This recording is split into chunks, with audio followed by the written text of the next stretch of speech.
Attention, vous écoutez un programme audioactif.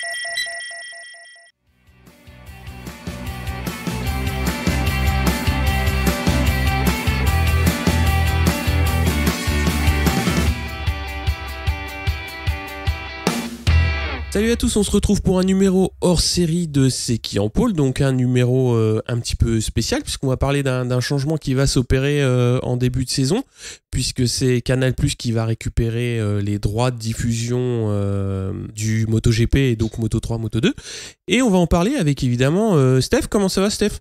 Impeccable, hein. Je suis chaud comme une marmite ou une baraque à frites, tous les deux. Et Pierre qui... comment ça va, Pierre ? Bah écoute, ça va super. On a été conviés, c'est vrai, à la conférence de presse que Canal+ donnait pour le lancement de la discipline sur les chaînes Canal, et c'est vrai que c'était... Enfin, moi, c'était ma première conférence de presse, j'étais comme un gamin. Donc ça va super, j'ai pu rencontrer Zarco et Quartararo, donc génial. Bah alors on va parler un petit peu du contexte avant de commencer. Donc Eurosport avait les droits de diffusion donc pour la France depuis 25 ans, et cette année c'est donc Canal qui a racheté les droits auprès de l'organisateur, la Dorna, qui va donc de ce coup-là étoffer un petit peu son offre en sport méca. Ouais, a priori c'est pour les 5 prochaines années qu'ils ont acheté ces droits, donc c'est quand même un peu sur la durée. On voulait faire une précision pour les auditeurs qui écoutent ce podcast. On n'est pas là du tout pour débattre de Canal+, est-ce que c'est bien s'ils ont racheté les droits par rapport à Eurosport, etc. On va juste parler de leur dispositif qui nous ont expliqué et qui veulent mettre en place. Chacun se fera sa propre opinion ensuite sur est-ce que c'était mieux Eurosport ou est-ce que ça va être mieux Canal+. Voilà. Ouais, et puis surtout, de toute façon, au fil de la saison, bon, ça on y reviendra un peu plus tard, mais il y a des GP qui seront en clair, notamment le Grand Prix de France, qui est un événement sportif protégé qui doit être diffusé en clair. Donc tout le monde pourra se faire cette idée à ce moment-là. Voilà, donc on va parler du dispositif. Donc les courses seront diffusées en direct sur Canal, les courses Moto2, Moto3 et les différentes sessions seront sur Canal+ Sport, c'est ça ? Ouais, c'est ce qu'ils ont expliqué. Donc effectivement, la course MotoGP uniquement sera sur Canal+. Donc on aura également, pour ceux qui ont un abonnement MyCanal, ils auront accès à cette course en direct. Et a priori au replay pour tout le reste. Hein. Ce serait a priori, parce que j'ai pas tout compris comment fonctionnait MyCanal. Mais en gros, MyCanal, si vous prenez juste un abonnement MyCanal sur Internet, vous avez accès juste à la chaîne Canal+ en direct et aux autres chaînes en replay. Et par contre, si vous avez un abonnement MyCanal qui est inclus dans votre abonnement Canal+, il y a les chaînes que vous avez dans votre abonnement Canal+. Il faut aussi noter que Canal+ a complètement occulté le dispositif de diffusion de Moto-E, dont la première course c'est le 5 mai à Jerez. Donc sur ça, c'est le grand flou. A priori, s'ils ont acheté les droits, ils doivent la diffuser. Je pense que c'est le contrat de la Dorna. Ouais. Peut-être qu'ils reviendront là-dessus. Ouais, tard, ça sera peut-être clarifié un petit peu plus tard, ouais. Et donc, comme je l'ai dit, il va y avoir 2 grands prix qui seront en clair sur C8, une chaîne de la TNT, donc le Grand Prix de France. Mais voilà, le deuxième Grand Prix n'a pas été annoncé. Pas été annoncé. C'est Michel Turcot qui parlait éventuellement ça pouvait être le Grand Prix du Qatar pour ouvrir la saison et du coup montrer un peu leur savoir-faire dans le domaine de la diffusion d'événements sportifs. De toute façon, ça fait toujours un GP de plus que ce qui était fait auparavant par l'ancien diffuseur. Et ce que je pense, c'est que ça ne peut être que bénéfique pour la visibilité de la MotoGP. 2 GP en clair au lieu de 1, c'est toujours ça à prendre. Ouais. Bah surtout que là, je sais plus les audiences en tête, mais c'était quand même, mine de rien, un événement sportif qui était quand même pas mal suivi quand c'était le Grand Prix de France, quand c'était en clair, c'était pas mal suivi, quoi. C'était assez assidu. Donc au niveau de l'équipe de consultants et de spécialistes, on va retrouver donc Marina Lorenzo. Ça avait été annoncé assez tôt qu'elle prendrait les rênes de ce sport sur la chaîne. On va avoir Randy De Pugnac qui va être consultant. Je sais pas si c'est nécessaire de le présenter quand même, parce que Randy, il est quand même, c'est quand même une personnalité du sport mécanique français quand même très connu. Il a couru pas mal de saisons en MotoGP. Il a par la suite été pilote développeur pour Suzuki, KTM, là ces dernières années plus en endurance. Enfin voilà, et c'est une. Et je l'ai vu aussi, pardon de te couper, Ouais, je l'ai vu aussi le week-end dernier. Au Stade de France, il y avait la MV Cup, tu sais, là, les courses de moto sur glace. Ouais. Il participait à la course, un truc de ouf, il est partout. Ouais, bah ouais. Et donc David Dumain aussi dans l'équipe, Louis Rossi, qui sera consultant Moto 2, Moto 3, donc c'est un pilote aussi qu'on connaît, puisqu'il est passé par le 125 et le Moto 2, et il a gagné le Grand Prix de France donc en 2012. Et on va avoir aussi Laurent Rigal qui va être journaliste Moto 2, Moto 3. Il va y avoir aussi d'autres consultants sur les catégories. Oui, alors ils ont annoncé, qui n'étaient pas présents à la conférence, mais ils ont annoncé les pilotes Sylvain Guintoli, donc qui est pilote essayeur Suzuki actuellement, qui devrait être là sur les antennes Canal+ au Qatar. Et du coup, également, ils ont annoncé Jules Danilo, donc pilote qui est engagé cette année en Supersport. Sur une dizaine de grands prix en intermittence, notamment avec leurs obligations, et c'était notamment les obligations qui faisaient qu'ils n'étaient pas là à la conférence. De son côté, le lendemain de la conférence, on a David Dumain donc, qui a annoncé que son émission YouTube sans concession continuait, mais sans lui à la présentation, qu'il ne pouvait pas assumer les deux. Donc, quant à Randy Depuynet, c'est vrai qu'il va avoir une année chargée entre ses responsabilités de pilote en Moto E au team LCR et ce nouveau travail, donc en sachant que je crois que bon, alors ça n'a rien à voir avec la moto, mais il me semblait que sa femme était enceinte ou je sais pas. Pour juillet. Donc voilà, donc ça va faire beaucoup, grosse année. Du coup, quant à Marina Lorenzo, on a pu l'interroger pour lui poser quelques questions, notamment sur son parcours. Qu'est-ce qui fait qu'elle a repris ce challenge de parler de la moto à la télé et du coup ses attentes au niveau de ce sport sur les chaînes Canal. Donc on va vous diffuser ça tout de suite.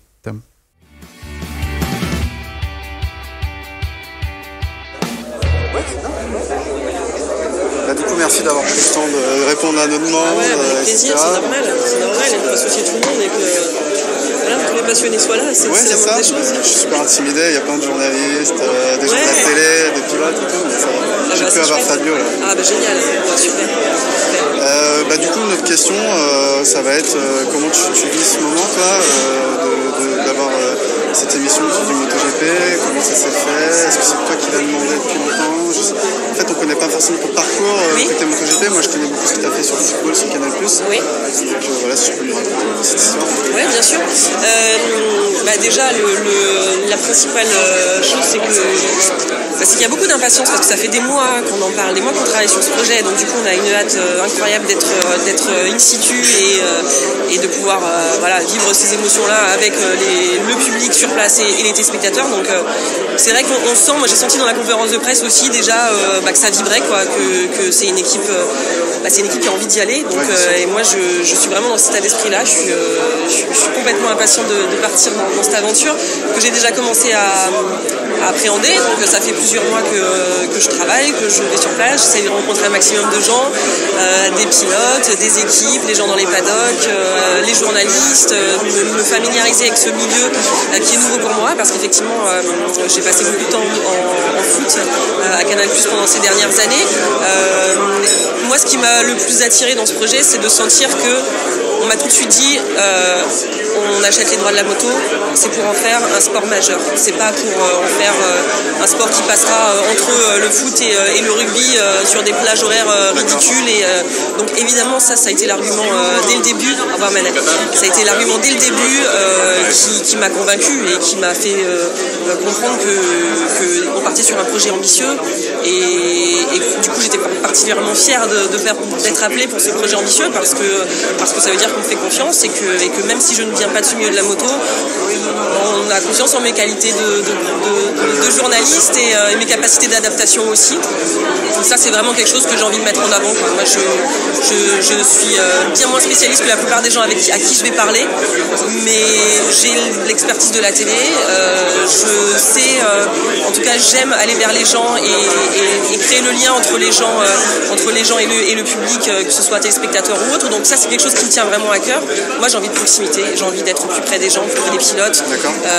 Et j'arrive avec énormément d'envie, beaucoup d'humilité aussi, et voilà, avec la plus grande comment dire tu l'as dit, humilité. Voilà, humilité et envie, quoi. C'est ça, c'est les mots qui me reviennent. C'est vraiment bien. Nous, en fait, plus il y a une équipe de consultants qui est quand même aguerrie en termes de sport moto. Ça, c'est impressionnant. Et on a tellement vu les trailers avec les prises de vue multiples. Donc ça, je pense que oui, on a senti l'envie de Canal+ de faire bien les choses, d'en faire un sport majeur, comme tu as dit. Alors pour le fun fact, tu t'appelles Lorenzo. Oui. Est-ce qu'il y a un lien avec un certain Georges Non, alors écoute, absolument pas. En tout cas, pas à ma connaissance. Je trouve que j'ai rencontré le papa de Juan Cré sur les essais à Valence. Donc voilà, c'était assez drôle et il m'a dit faut qu'on regarde quand même dans nos arbres généalogiques s'il n'y a pas quelque chose.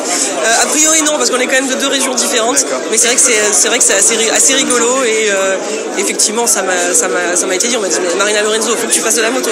Oui, effectivement, allons-y, très bien. C'est ça. C'est ça bien. Et au niveau personnel, alors je sais que tu es journaliste, en plus tu vas planter la moto, donc tu as un devoir de réserve. Mais est-ce que tu as un pilote préféré ou une écurie préférée Non, évidemment, moi en plus là je découvre ça avec un peu des yeux d'enfant, c'est-à-dire que tout ça m'impressionne. Voilà, les croiser, les rencontrer, les voir en vrai, les voir sur les pistes, voir leur visage quand ils enlèvent leur casque, quand ils les mettent dans le garage, ça m'imprègne et je suis assez impressionné par les personnalités des pilotes d'une manière générale. Je vois pas trop d'équivalent dans d'autres sports en termes de force de caractère, de folie aussi, de passion. Enfin, ils ont quelque chose qui est assez bluffant. Donc moi je suis assez impressionnée par tous. Évidemment on va suivre les Français de près. Ça fait déjà quelques mois qu'on a rencontré Johan et Fabio, donc ils se tissent un lien particulier avec eux évidemment et on a envie de les accompagner et d'être derrière eux quand ça ira très bien, et quand ça ira moins bien on sera aussi là derrière eux. Donc oui, une petite préférence pour nos petits Français quand même. D'accord, très bien. Et après, donc tu seras uniquement dans les studios à Paris ou tu feras les déplacements tous les week-ends ? En fait, on sera que sur place. D'accord. Donc l'idée, c'est vraiment de faire l'avant-course, la grille et le débrief, tout sur place. À part au Grand Prix de France, a priori, on n'aura pas de plateau, donc on sera vraiment en mouvement. On ira chercher les gens, on ira auprès d'eux. Voilà, c'est vraiment, ça aussi, c'est vrai que c'est la patte Canal. On est sur place et au plus près des gens et des acteurs, et ça, on veut le garder.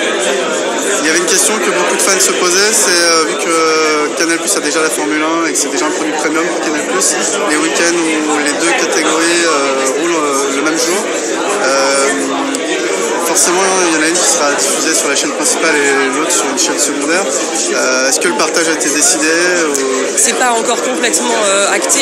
Il y a évidemment, de toute manière, quand je te parlais tout à l'heure du fait que Canal veut en faire un sport majeur, c'est que le MotoGP c'est sur Canal+. Donc ça c'est la priorité. Évidemment il va y avoir des week-ends un peu de conflit parce qu'il y a beaucoup d'autres sports. Effectivement il y a aussi la Formule 1, mais finalement il n'y en a pas tant que ça en fait sur la saison. Donc c'est en train d'être géré évidemment par les programmateurs d'antennes, etc. L'objectif c'est que Canal+ MotoGP, si c'est pas possible, évidemment qu'on a d'autres antennes, donc on pourra couvrir ça et le proposer aux téléspectateurs sur d'autres chaînes, mais c'est un sport premium, la moto. D'accord. Ouais. Okay. Bon je t'embête pas plus, je te remercie. Merci beaucoup Pierre. Merci. Du coup, voilà, j'étais un peu intimidé, je pense que ça s'entend quand je l'interviewais. Est-ce que vous avez des commentaires à faire sur cette petite interview, ce qu'elle a dit ? Non, moi, ce que je retiens surtout, c'est, on en a déjà parlé, mais c'est en prenant le MotoGP, Canal va essayer de s'imposer comme un acteur majeur du sport mécanique en France. Surtout, ils ont une volonté de ça, on y reviendra peut-être un peu plus tard, mais de pousser la moto. C'est surtout intéressant de voir Marina aux commandes d'une équipe de mecs, quoi. Ça va être bien. On passe aux émissions qu'ils ont présentées. C'est ça. Ouais. Donc au niveau des émissions et des prises d'antenne, il y aura environ une quinzaine d'heures de direct chaque week-end. Alors chaque dimanche, à titre d'exemple, pour les Grands Prix en Europe, il y aura la grille qui sera une prise d'antenne à peu près à 30-40 minutes avant le départ pour présenter un petit peu les enjeux du Grand Prix, des reportages et évidemment les positions en grille des pilotes. Évidemment, à l'issue de la course, le podium MotoGP, donc avec un débrief en direct avec les consultants et journalistes, les temps forts, etc., etc. La palette technique. Alors, est-ce qu'ils en ont dit un peu plus ? Non, ils n'ont pas vraiment détaillé plus le dispositif. Maintenant, c'est vrai que moi, je connais pas mal le football sur Canal+, et ils aiment bien sortir des statistiques, faire des prises de vue où ils analysent des trajectoires de ballon ou des petites choses comme ça. Donc, je pense que ça peut être la même, dans le même style, en tout cas, ceux qui veulent faire. Et il va y avoir donc sur Canal+ Sport, donc les mercredis qui vont suivre les courses, On-Board MotoGP, donc qui sera justement le Grand Prix qui sera à revivre donc avec les caméras embarquées. Donc ça peut être à mon avis intéressant. Et donc aussi les résumés du week-end avec les interviews chaque lundi sur Canal+ Sport. Donc une couverture quand même assez vaste. On va retrouver le direct, mais il y aura aussi pas mal d'à côté, quoi. On va dire qu'ils vont pas forcément s'arrêter au week-end de Grand Prix et après on n'en parle plus pendant 2 semaines. C'est vrai qu'on a l'impression qu'ils vont en parler régulièrement. D'ailleurs, on a déjà eu une émission passée en clair samedi dernier, sur le Canal Sport Club, donc qui est une émission omnisport à la base, où était invité Johan Zarco avec sa moto. Pour moi, c'est du jamais vu à la télé de voir une moto de Grand Prix sur un plateau télé. C'est vrai que elle a été perfectible l'émission. Il y a des petites choses qui ont été, des petites erreurs qui ont été commises. Mais c'était une émission qui était intéressante de voir un pilote comme Zarco sur un plateau télé en France, considéré comme comme un footballeur ou un tennisman qu'on accueille. C'était pour moi quelque chose. Ouais, c'est assez, je dirais pas inédit parce que souvent pour le Grand Prix de France, il y avait des interviews qui étaient faites, mais ça reste des interviews, on va dire assez courtes. Là, c'était un petit peu plus dense, et surtout, il va y avoir des documentaires qui vont être présentés bientôt, notamment pour préparer la saison. Il va y avoir un intérieur sport sur Johan Zarco qui va être diffusé le 10 mars, donc juste avant le Grand Prix du Qatar. Il va y avoir aussi, je crois que ça va être un reportage sur Marc Marquez et évidemment la légende Valentino Rossi, puisque quand tu parles MotoGP, tu ne peux pas occulter l'italien. Oui. Alors, il faut savoir que le reportage qui est prévu sur Marc Marquez, ils ont précisé que c'était donc quelque chose qui va être un peu en rapport avec la palette technique. Ouais. C'est, entre guillemets, son côté je ne chute pas. Notamment, ils ont des caméras à plus de 24 000 images secondes pour expliquer en fait où est sa limite, quoi, et comment il arrive à rattraper des pertes de l'avant exceptionnelles, quoi. Ouais. Et puis également, ils ont ajouté que il y aurait un traitement poussé de l'actualité MotoGP sur les chaînes du groupe Infosport Plus et CNews, donc chaîne d'information générale, avec les images, les interviews et les résultats du week-end. Donc ça, c'est pareil, vu qu'on parle très peu de MotoGP sur les chaînes d'infos normales, je pense que c'est pas un mal. Moi, ce qui m'a toujours épaté, bon, après, t'as forcément les sports majeurs, donc en foot, le foot passe toujours devant, mais la moto, t'as les résultats du Grand Prix de France le lendemain parce que c'est le Grand Prix de France, mais quand ça court en Australie à 6h du mat, quand tu te lèves le dimanche et que t'allumes une radio d'info, t'as pas les résultats du Grand Prix, quoi. Tu les as tu les as pas du tout. Le fait qu'ils aient acquis les droits, ça va forcément amener de la visibilité au sport, puisque au moins on va en entendre parler et on va voir quelques images. Après, ça peut que aller dans le bon sens. Qu'est-ce que t'en dis, Steph ? C'est ce que j'allais dire. Moi, je me lamentais toujours que sur Infosport, qui est un peu la seule chaîne d'infos sportive, c'est pas un peu, c'est beaucoup même, qui a été racheté par Canal, parce qu'avant, Infosport était soit indépendante, était peut-être un peu plus œcuménique, mais depuis le rachat par Canal, c'est sur les 15 minutes de journal, il y a 13 minutes de foot. Et quand c'est pas les matchs, c'est les blessures, ou c'est les cancans. Et donc, après, il reste un petit peu pour les autres sports. Par chance, des fois, t'as une image et demie de tennis, que j'aime bien. Ouais, souvent du tennis quand même. Oui, non, mais par rapport, je parle aussi il y a la présence du sport, il y a la durée, tu vois, si tu fais un camembert, et camembert Excel, après, les autres, c'est Other, et t'as 1%, et il n'y a jamais de bécane. Et comme par hasard, sur Infosport, j'ai vu qu'ils avaient fait mention d'un truc qui avait trait au MotoGP, notamment, ça devait être même les essais, je crois, les essais de MotoGP. Ils en ont parlé 10 secondes, ce qui est déjà plus que sur les 10 années passées. Je bitch, hein, mais oui, non, on sent que le vent tourne, et ça ce n'est pas pour me déplaire. Après, moi, en y réfléchissant un petit peu, l'année dernière, quand est-ce qu'on a entendu parler du GP dans le grand public? C'est évidemment au Grand Prix de France et la connerie de Fenati. Donc si on pouvait avoir, en plus de ça, les résultats de Grand Prix sur une chaîne d'info nationale, c'est pas plus mal. Franchement, ça va aller dans le bon sens pour faire connaître le sport. Clairement. Alors on va passer, on va dire un petit peu la vision de Canal+ sur ce point. Donc à travers de la conférence de presse, il y a quand même un sentiment il y a quand même une volonté de Canal de bien faire les choses et de pousser le produit, c'est peut-être pas le bon mot, mais de pousser justement le MotoGP comme un sport majeur de la chaîne. Donc il y a un investissement qui est quand même important et surtout sur la durée. Alors il y aura notamment différentes caméras qui seront accessibles sur le direct, les prises de vue aussi, donc il y aura les caméras embarquées, les vues hélico, les caméras au sol, et ils veulent utiliser pleinement les 156 caméras avec la Dorna. C'est dans leur dossier de presse, ouais. Un peu comme sur MotoGP.com en fait, ils veulent faire, alors qu'Eurosport ne proposait pas... proposer moins de choses, quoi, on va dire. Un peu dans le player, mais en direct, ils proposaient pas ça. Ouais, il n'y avait pas ça, ouais.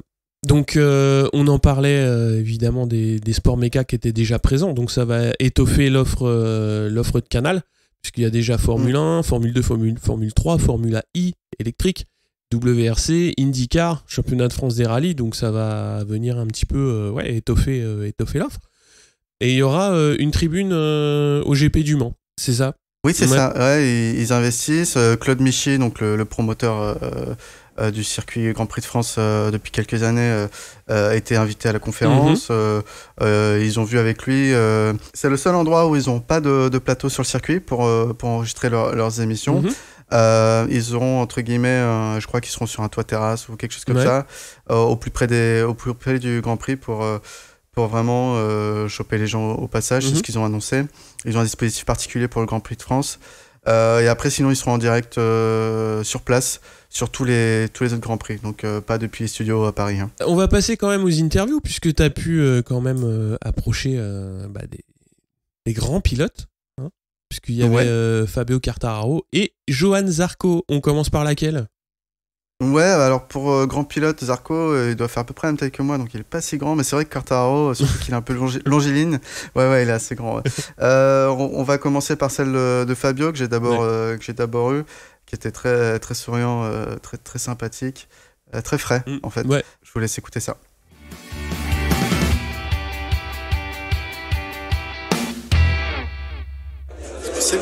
Bonjour Fabio. Bonjour. Moi je suis vachement intimidé parce que je suis pas un journaliste professionnel. En fait à la base on a monté un podcast avec des amis depuis 3 ans, on suit les Grands Prix. On a suivi ton évolution en Moto3, Moto2 en MotoGP. Je suis super content d'être là en face de toi. Ma question c'est, j'imagine que tu l'as posé 20 fois, mais comment tu vis ton arrivée en catégorie Rennes cette saison ? Pour le moment, super bien. J'ai fait déjà plusieurs jours de tests en fin d'année 2018 et 2019. Mais je me sens bien parce que on a fait des bons tests en Malaisie. On va avoir une autre journée de test, 3 jours de test au Qatar. Donc pour le moment, je le vis super bien. D'accord.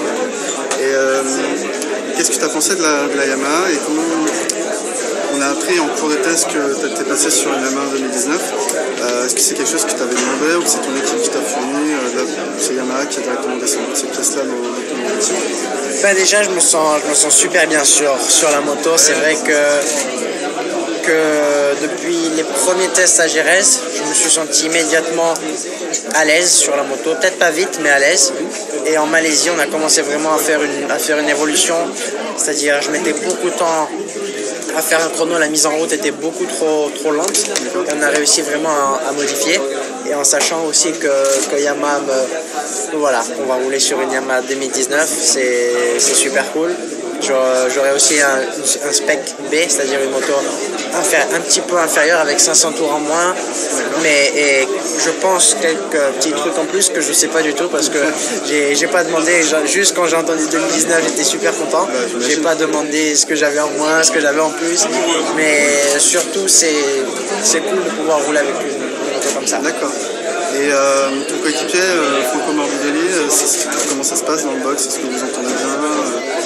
Pour le moment, on n'a pas vraiment parlé ensemble. C'est vrai qu'on est super occupés. On était en Malaisie, il y avait beaucoup de, pratiquement tous les sponsors qu'on a sur nos vêtements, sur la moto sont d'origine de Malaisie. Donc on était super occupés avec beaucoup d'événements avec Petronas. Voilà, exactement. On a eu énormément d'événements, mais je pense que durant le Qatar et durant la saison, on pourra parler. D'accord, ok. Je vais pas t'embêter plus. Est-ce que vous pensez que je suis déjà un bon journaliste ou est-ce que je pose des questions complètement nulles? Parce que ça... moi depuis l'épisode du jet ski, je te vénère en tant que journaliste de terrain. Toi, t'es gonflé. Ah non mais c'est vrai en plus. Non mais c'est vrai qu'en fait j'ai tout fait. Je pensais pas du tout qu'on pourrait les interviewer, donc j'ai rien préparé, c'était un peu à l'arrache. Mais je trouve ça intéressant. Bon après c'est de la com, hein, il savait ce qu'il avait le droit de dire ou pas. Même si c'est une spécification où il y aura 500 tours minutes de moins. Voilà, des petites choses comme ça. Non, mais c'est toujours sympa que les pilotes qui prennent part à une conférence de presse comme ça prennent un petit peu de temps pour parler à trois mecs qui font un podcast, quoi. Enfin, pour le coup, t'étais seul sur place, mais moi je trouve que c'est super sympa de le faire. Et puis oui, sa petite précision technique, elle est intéressante. Après, c'est sûr, là il est en pleine préparation de saison, donc on va dire si on est sur... Ouais, c'est intéressant.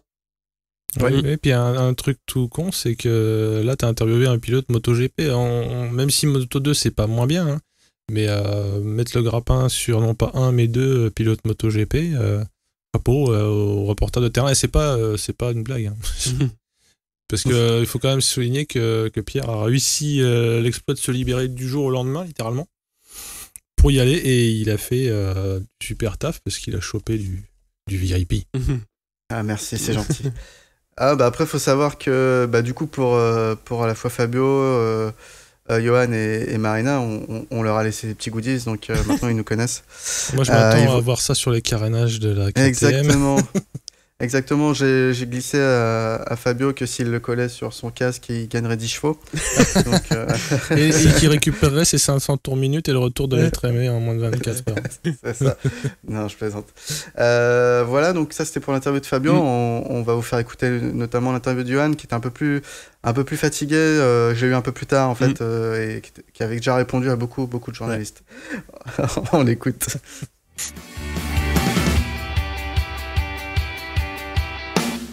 Bonjour Johan, déjà merci d'être là. Moi je suis pas journaliste professionnel, je suis là en tant qu'amateur et en fait je fais un podcast MotoGP avec mes camarades sur le MotoGP et on débriefe les courses. Je suis assez intimidé d'être là en face de toi aujourd'hui. Nous ce qu'on a vu c'est que dès que tu es arrivé en MotoGP, tu as su t'adapter très vite à la moto et tout de suite tu as fait des très bons résultats. Donc je pense que je te souhaite le meilleur pour KTM. Comment tu sens la moto aujourd'hui, la KTM? Eh bien, je me sens déjà mieux dessus. Les grandes performances n'arrivent pas encore parce qu'il faut du temps pour vraiment transformer mais adapter cette MotoGP encore mieux à la catégorie et aux éléments techniques comme les pneus et chaque piste pour être au niveau des autres. Mais depuis février, j'ai quand même passé un bon cap sur ces sensations et j'arrive maintenant à me relâcher dans les virages, à pouvoir tenter des choses sans chuter. C'est déjà important parce que ça m'ouvre beaucoup plus de marge de pilotage pour progresser. D'accord, merci. Au niveau de ton coéquipier, Paul Espargaro, qui a réussi à faire un podium la saison dernière dans des conditions particulières, comment se passe votre relation? Est-ce que c'est cordial ou est-ce qu'il y a un peu plus Non, avec Paul on s'entend très bien. On ne discute pas vraiment technique parce qu'on a des pilotages très différents et on n'aimerait pas se brouiller l'esprit à trop échanger et donc se perdre. Mais c'est un sportif et un gars d'une super mentalité parce que là, quand même les 2 dernières années qu'il a pu faire, et il est parti d'un projet zéro pour déjà le mener jusqu'à ce qui est là. Et donc il a passé des phases sans doute très difficiles, mais une bonne personne qui fonce. D'accord. Et une dernière question, est-ce que tu as pu rencontrer et discuter avec Dani Pedrosa, donc le nouveau... Non, pas encore. Non, j'ai eu le retour via les techniciens, mais C'est vrai qu'il a testé la moto en décembre, ensuite il s'est blessé, il a dû se faire opérer, donc une longue convalescence. Et on se verra sans doute sur des circuits, mais pas encore. Et tu penses qu'il peut vraiment apporter un plus au niveau de la moto ? Il est un pilote d'un petit gabarit, et donc il sera obligé il est presque obligatoirement, il donne des commentaires très précis, parce qu'il ne peut pas compenser, on va dire, par sa force toute l'inertie de cette moto, et donc ça permet de créer une moto, on va dire, plus facile à piloter, et ça c'est bon pour tout le monde ensuite. Qu'est-ce que ça a changé pour vous ce nouveau statut avec KTM ? C'est de donner la chance déjà de pouvoir être champion, même si la marque est jeune et qu'il y a des choses à faire évoluer, mais c'est avoir tout le staff technique et une marque qui a envie d'investir pour y arriver. Donc voilà, le changer de statut et de passer pilote officiel, ça change aussi un peu le travail dans le box, parce qu'il y a beaucoup de choses à essayer, même si elles ne sont pas toutes bonnes. Jusqu'à présent, j'avais une moto où je savais que le 100% de cette moto pouvait mener au podium. Donc ça effaçait beaucoup de problèmes dans ma tête et ça permettait de foncer. Là, il faut savoir définir où est-ce qu'il est le 100% de cette moto. Et en fait, ce 100%, il peut augmenter sans limite. Et c'est ça qui est bon. Mais là, actuellement, ce 100%, normalement, ne mène pas à la victoire. Donc il faut travailler pour. Et justement, qu'est-ce que vous faites en plus pour KTM ? Est-ce que vous donnez des points spécifiques à travailler, ce genre de choses ? C'est plus dur maintenant pour vous ou c'est juste différent ? Je pense que je suis arrivé à maturité pour pouvoir gérer toutes ces émotions, même quand ça ne fonctionne pas comme je veux. J'arrive à prendre du recul et à être clair. Quand vous donnez des éléments en plus, c'est quelque chose de nouveau ? Oui, et après, il n'y a pas vraiment d'éléments particulier, un élément. C'est en fait gérer c'est faire un compromis de tout ce qu'on a et monter les curseurs. En fait, il y a plein de curseurs, il faut les monter en même temps. Si on monte tout un curseur en même temps, et c'est savoir gérer tous ces curseurs. J'ai l'équipe qui gère ça, mais ils ont besoin de moi un peu pour dire à quel endroit il manque et à quel moment. Merci. Bon, voilà, également, donc l'interview de Johan, c'était une interview à deux avec une journaliste, mais je n'ai plus son nom, donc je suis désolé, je ne pourrais pas la citer. Écoute, si elle se reconnaît, elle nous passe un petit coucou, on la citera avec plaisir. Johan, oui, son interview, elle présente un petit peu ses ambitions et surtout son arrivée chez KTM, ses premiers contacts avec la KTM. C'est à peu près ce qu'il a dit à l'issue des tests de Sepang, où il y a des objectifs de faire des top 10 cette année et de faire avancer et de faire progresser la moto. Ouais. En fait, ce qui m'a le plus, je m'en doutais un peu, mais c'est vrai que c'est marrant quand j'interviewe à la fois Fabio et Johan, tu te rends compte qu'ils parlent pas vraiment avec leurs coéquipiers. Après, ils disent tous on n'a pas trop le temps, machin, ce qui est sans doute vrai. Mais en fait, tu te rends compte qu'ils sont vraiment occupés à s'occuper de leur saison. Et on pourrait penser qu'il y a des mauvaises ambiances dans les box des fois, ou qu'il y a des meilleurs potes dans les box, mais je pense que la plupart des box c'est juste chacun dans son coin, mais c'est très cordial et puis c'est tout, quoi. Ouais. Je pense que ce sera le cas entre Paul et Johan, ouais. D'après ce qu'il a bien voulu nous communiquer. Ouais, après ce qui va être intéressant, et ça aussi Fabio en a parlé, c'est que justement il y a eu pas mal de sollicitations en Malaisie, puisque beaucoup de leurs sponsors sont de ce pays ou des pays qui sont autour. Et justement, je pense que quand ils vont sur certaines sollicitations à deux, ça peut permettre de créer des liens, des amitiés, etc., etc. Ça peut être sympa, et c'était sympa qu'il le signale, ouais. Bon, après, je crois que son grand pote à Fabio, c'est Miller. Hein. Ah ouais ? Il me semble. Ah ouais, son copain comme cochon, si je dis pas de bêtises. Il a pas fini de faire des conneries, alors. Ouais, c'est ça. Donc voilà, ouais, donc ce qu'on peut vraiment, je vais appuyer là-dessus, mais c'est vraiment le cas. Moi, en tout cas, sur place, j'ai vraiment senti, donc il y avait tout le gratin de la direction Canal+, et même Vivendi. Il y avait... alors j'ai plus son nom parce que je suis vraiment terrible avec les noms, un grand ponte de la Dorna également qui avait fait le déplacement. La Dorna a aussi dit que s'ils avaient donné les droits à Canal+, en dehors de, j'imagine, du coût de l'achat, c'est aussi parce qu'ils voulaient que le produit, entre guillemets, eux, ils vendent ça comme un produit, mais soit vraiment bien traité. soit que les Canal+ deviennent un peu l'égal de ce qu'a pu faire et Movistar en Espagne et Sky Sport en Italie, vraiment une discipline majeure avec tout ce qui va à côté pour accompagner les courses. Et Canal+, ils ont aussi insisté sur le fait qu'aujourd'hui, pour eux, alors après c'est de la com, hein, mais c'est vraiment le sport mécanique qui donne le plus de spectacle en course. Parce que effectivement, contrairement au rallye, qui est très spectaculaire, mais les voitures roulent une par une, bah là les motos roulent tous ensemble. Et contrairement à la Formule 1, bah il n'y a pas vraiment de tactique dans les stands. Il n'y a pas vraiment de tactique de course entre pilote numéro 1 et pilote numéro 2. Donc, et il y a beaucoup plus la place de se doubler. Donc c'est vraiment un sport qu'ils considèrent comme spectaculaire. Et c'est pour ça qu'ils l'ont acheté et qu'ils veulent le mettre en avant. Bah oui, pour le MotoGP, c'est aussi une nouvelle ère en Espagne, puisque ce sera plus Movistar qui va diffuser, mais une nouvelle plateforme d'Azen. Donc il y a beaucoup de défis, on va dire, à la fois en France avec Canal, mais aussi en Espagne où le sport moto est très très populaire. Donc il y a un virage à négocier de leur côté. On va conclure en remerciant du coup Madame Séverine Rey, qui est directrice de la communication sport Canal+, et Monsieur Wilfried Prévost, donc responsable de service presse sport Canal+, qui ont permis notre invitation à cette conférence de presse. On remercie du coup également Fabio Quartararo et Johan Zarco qui se sont prêtés au jeu des interviews avec nous. Et enfin... baptême du feu. On remercie... ouais, c'est ça. Heureusement que j'avais mis du déo.